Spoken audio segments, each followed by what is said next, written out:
ಹರೇ ಕೃಷ್ಣ. ಭಗವದ್ಗೀತೆ ಅಧ್ಯಾಯ 6. ಶ್ಲೋಕದ ಅನುವಾದ ಹಾಗೂ ಶ್ಲೋಕದ ಭಾವಾರ್ಥ. ಶ್ಲೋಕ 33. ಅರ್ಜುನ ಉವಾಚ. ಯೋಯಂ ಯೋಗಸ್ವಯ ಪ್ರೋಕ್ತಃ ಸಾಮ್ಯೇನ ಮಧುಸೂದನ ಯತಸ್ಯಾಹಂ ನ ಪಶ್ಯಾಮಿ ಚಂಚಲತ್ವಾತ್ ಸ್ಥಿತಿಂ ಸ್ಥಿರಾಂ. ಅನುವಾದ.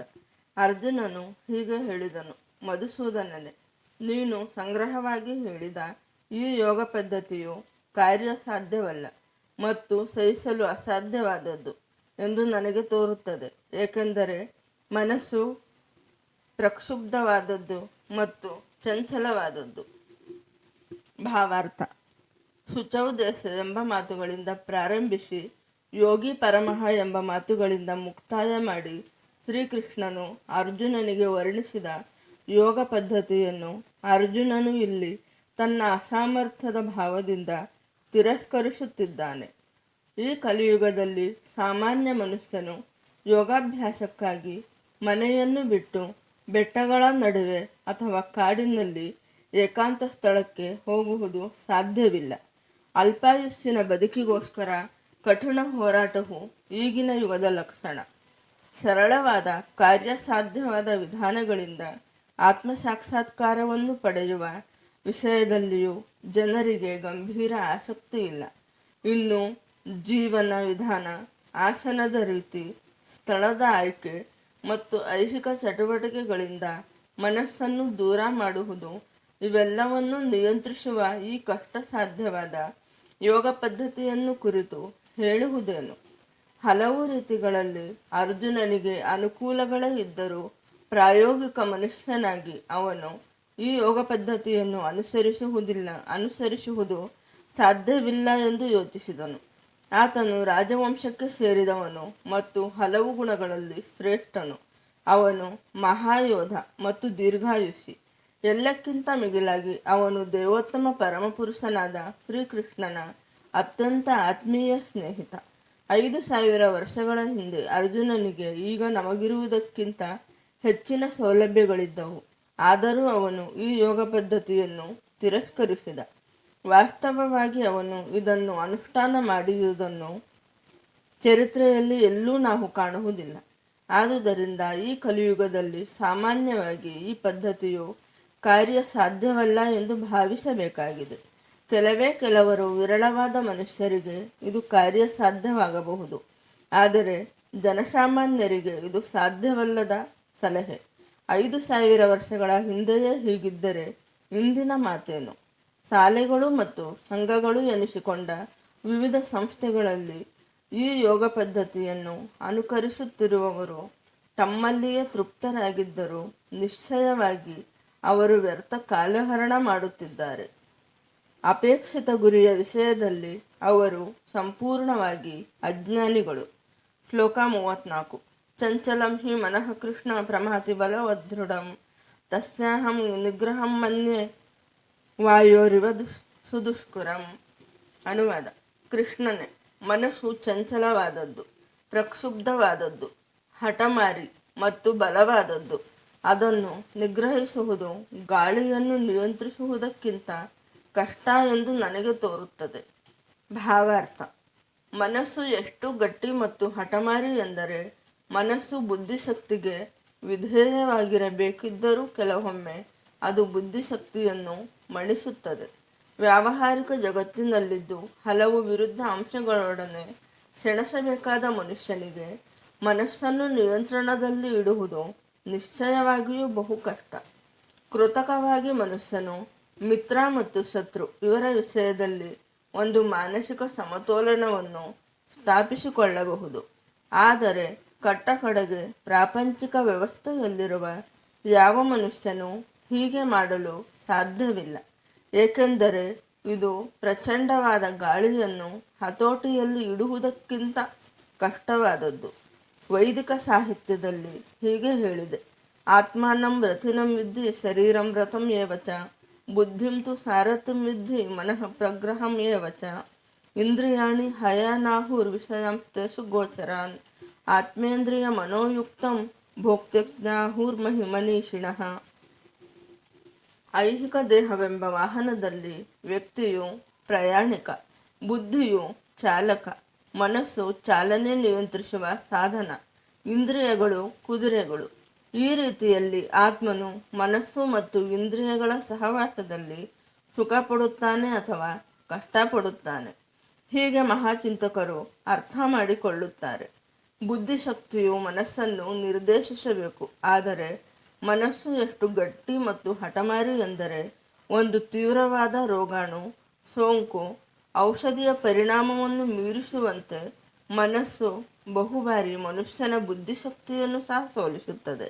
ಯೋಗಾಭ್ಯಾಸವು ಇಂತಹ ಗಟ್ಟಿ ಮನಸ್ಸನ್ನು ನಿಯಂತ್ರಿಸುತ್ತದೆ ಎಂದು ನಂಬಿಕೆ. ಆದರೆ ಅರ್ಜುನನಂತಹ ಲೌಕಿಕ ವ್ಯಕ್ತಿಗೆ ಇಂತಹ ಅಭ್ಯಾಸವು ಕಾರ್ಯಸಾಧ್ಯವಲ್ಲ. ಇನ್ನು ಆಧುನಿಕ ಮನುಷ್ಯನ ವಿಷಯ ಏನು ಹೇಳಬಹುದು? ಇಲ್ಲಿ ಬಳಸಿದ ಉಪಮಾನ ಸೂಕ್ತವಾಗಿದೆ. ಬೀಸುತ್ತಿರುವ ಗಾಳಿಯನ್ನು ಹಿಡಿದುಕೊಳ್ಳಲು ಸಾಧ್ಯವಿಲ್ಲ ಮತ್ತು ಕ್ಷೋಭೆಗೊಂಡ ಮನಸ್ಸನ್ನು ನಿಗ್ರಹಿಸುವುದು ಇನ್ನೂ ಕಷ್ಟಕರ. ಚೈತನ್ಯ ಮಹಾಪ್ರಭುಗಳು ಸೂಚಿಸಿದಂತೆ ಮನಸ್ಸನ್ನು ಹತೋಟಿಯಲ್ಲಿ ಇಡಲು ಅತ್ಯಂತ ಸುಲಭವಾದ ಮಾರ್ಗವೆಂದರೆ ಸಂಪೂರ್ಣ ದೀನತೆಯಿಂದ ಮುಕ್ತಿಯ ಮಹಾಮಂತ್ರ ಹರೇ ಕೃಷ್ಣ ಸಂಕೀರ್ತನೆ ಮಾಡುವುದು. ವಿಧಿಸಿರುವ ವಿಧಾನವು ಸವೈ ಮನಃ ಕೃಷ್ಣ ಪದಾರವಿಂದಯೋಹ. ಮನುಷ್ಯನು ತನ್ನ ಮನಸ್ಸನ್ನು ಸಂಪೂರ್ಣವಾಗಿ ಕೃಷ್ಣನಲ್ಲಿ ತೊಡಗಿಸಬೇಕು. ಆಗ ಮಾತ್ರ ಮನಸ್ಸನ್ನು ಕ್ಷೋಭೆಗೊಳಿಸುವ ಬೇರೆ ಯಾವ ಕಾರ್ಯಗಳು ಉಳಿಯುವುದಿಲ್ಲ. ಶ್ಲೋಕ 35. ಶ್ರೀ ಭಗವಾನುವಾಚ ಅಸಂಶಯಂ ಮಹಾಬಾಹೋ ಮನೋ ದುರ್ನಿಗ್ರಹಂ ಚಲಂ ಅಭ್ಯಾಸೇನ ತು ಕೌಂತೆಯ ವೈರಾಗ್ಯೇಣ ಚ ಗೃಹ್ಯತೆ. ಅನುವಾದ. ಶ್ರೀಕೃಷ್ಣನು ಹೀಗೆ ಹೇಳಿದನು: ಮಹಾಬಾಹುವು ಕುಂತಿಯ ಮಗನೂ ಆದ ಅರ್ಜುನನೇ, ಚಂಚಲವಾದ ಮನಸ್ಸನ್ನು ನಿಗ್ರಹಿಸುವುದು ಬಹು ಕಷ್ಟ. ಆದರೂ ಯೋಗ್ಯವಾದ ಅಭ್ಯಾಸದಿಂದ ಮತ್ತು ವೈರಾಗ್ಯದಿಂದ ಅದನ್ನು ನಿಗ್ರಹಿಸಬಹುದು. ಭಾವಾರ್ಥ: ಹಠಮಾರಿಯಾದ ಮನಸ್ಸನ್ನು ಗೆಲ್ಲುವುದು ಕಷ್ಟ ಎನ್ನುವುದನ್ನು ಅರ್ಜುನನು ಹೇಳಿದ್ದನ್ನು ದೇವೋತ್ತಮ ಪುರುಷನು ಒಪ್ಪಿಕೊಳ್ಳುತ್ತಾನೆ. ಆದರೆ ಅಭ್ಯಾಸ ಮತ್ತು ವೈರಾಗ್ಯಗಳಿಂದ ಇದನ್ನು ಸಾಧಿಸಬಹುದು ಎಂದು ಹೇಳುತ್ತಾನೆ. ಈ ಅಭ್ಯಾಸವು ಯಾವುದು?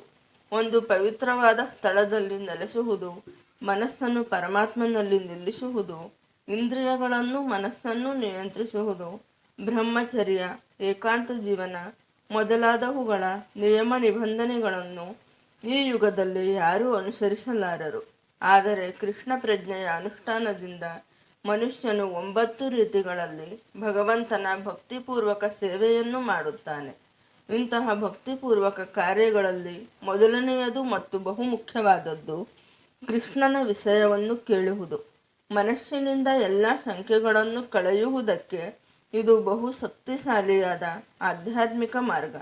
ಕೃಷ್ಣನ ವಿಷಯವನ್ನು ಕೇಳಿದಷ್ಟು ವ್ಯಕ್ತಿಯು ಜ್ಞಾನೋದಯ ಹೊಂದುತ್ತಾನೆ, ಮನಸ್ಸಿಗೆ ಬೆಳಕಾಗುತ್ತದೆ. ಕೃಷ್ಣನಿಂದ ಬೇರೆಡೆ ಸೆಳೆಯುವ ಎಲ್ಲ ವಿಷಯಗಳಿಂದಲೂ ಮನಸ್ಸು ದೂರವಾಗುತ್ತದೆ. ಭಗವಂತನಿಗೆ ಸಮರ್ಪಣೆಯಾಗದ ಚಟುವಟಿಕೆಗಳಿಂದ ದೂರವಾಗಿದ್ದರೆ ವೈರಾಗ್ಯವನ್ನು ಕಲಿಯುವುದು ಬಹು ಸುಲಭ. ವೈರಾಗ್ಯವೆಂದರೆ ಜಡವಸ್ತುವಿನಿಂದ ದೂರವಾಗುವುದು ಮತ್ತು ಮನಸ್ಸನ್ನು ಆತ್ಮದಲ್ಲಿ ನೆಲೆಗೊಳಿಸುವುದು.